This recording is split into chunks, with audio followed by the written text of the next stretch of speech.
जय हिंद, आदाब। आप देख रहे हैं कौमी एकता न्यूज़ चैनल। यावल से बड़ी खबर। 20 अगस्त 2025 को यावल तहसील कार्यालय में महाविकास आघाड़ी, कांग्रेस, शिवसेना उद्धव ठाकरे गठ और राष्ट्रवादी शरद पवार गठ की ओर से तहसीलदार मैडम को एक निवेदन सौंपा गया। निवेदन में जामनेर तालुके के बेटावद गाँव के सुलेमान की हत्या का मुद्दा उठाया गया। सुलेमान की हत्या में 20 से 30 लोग ने बेरहमी से उसे जान से मार डाला। महाविकास आघाड़ी ने मांग की है कि अब तक जो आरोपी खुले घूम रहे हैं उन्हें तुरंत गिरफ्तार किया जाए और सभी आरोपियों पर मकोका के तहत कठोर कार्रवाई की जाए। इस मौके पर तीनों ही पक्ष के तालुका अध्यक्ष और बड़ी संख्या में कार्यकर्ता मौजूद रहे। आप देख रहे हैं कौमी एकता न्यूज़ चैनल। अगर आपने अभी तक के हमारे यूट्यूब चैनल को सब्सक्राइब नहीं किया है तो प्लीज़ हमारे यूट्यूब चैनल को सब्सक्राइब कीजिए। खान बेटावद तालुका जामनेर संघटितरित्या दूरपणे मारहाण करून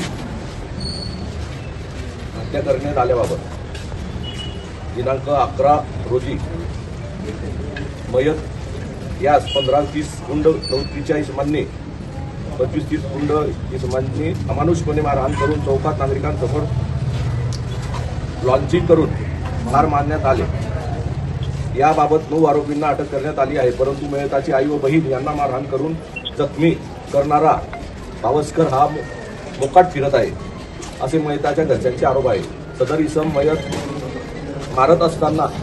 मयतास मारत असताना इतरांना चिथावणी देत होता असाही त्यांचा आरोप आहे। याबाबत संबंधितांनी जामनेर पोलीस स्टेशन पोलीस निरीक्षक काका साहेब यांना माहिती दिली असता त्यांनी याबाबत गांभीर्याने दखल घेतलेली दिसत नाही, तरी याबाबत योग्य ती कारवाई आवश्यक आहे। एकंदरीत घटनाक्रम पाहता मयत व्यक्तीस सुमारे 20-25 लोकांनी वेगवेगळ्या अशा 4-5 ठिकाणी एकत्रितपणे संघटित होऊन मारहाण करत सदर अपराध केलेला आहे। त्यामुळे संघटित गुन्हेगारी अंतर्गत मोकाका गुन्हा दाखल होणे आवश्यक वाटते।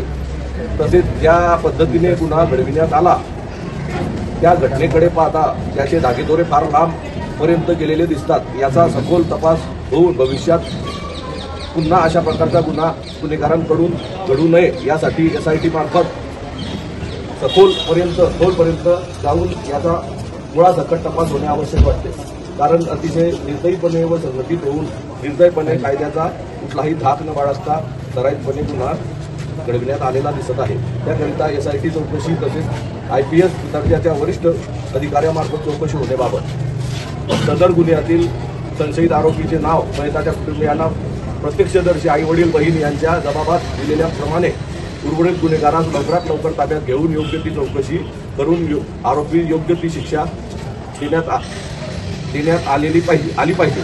गुन्ह्याचे स्वरूप पाहता सराईत गुन्हेगार आरोपींनी निष्पाप मयतास ठार मारले आहे, त्यामुळे त्याचे धागेदोरे फार खोलपर्यंत दिसत आहे। याकरिता SIT मार्फत चौकशी केल्यास तपास योग्य तो दिशेने होऊन भविष्यात असा संघटित गुन्हा महाराष्ट्रात होणार नाही।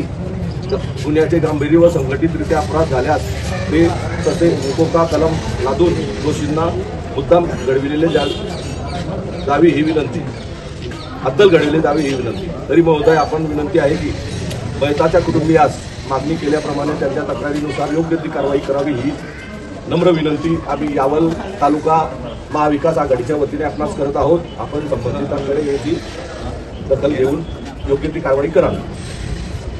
झालं?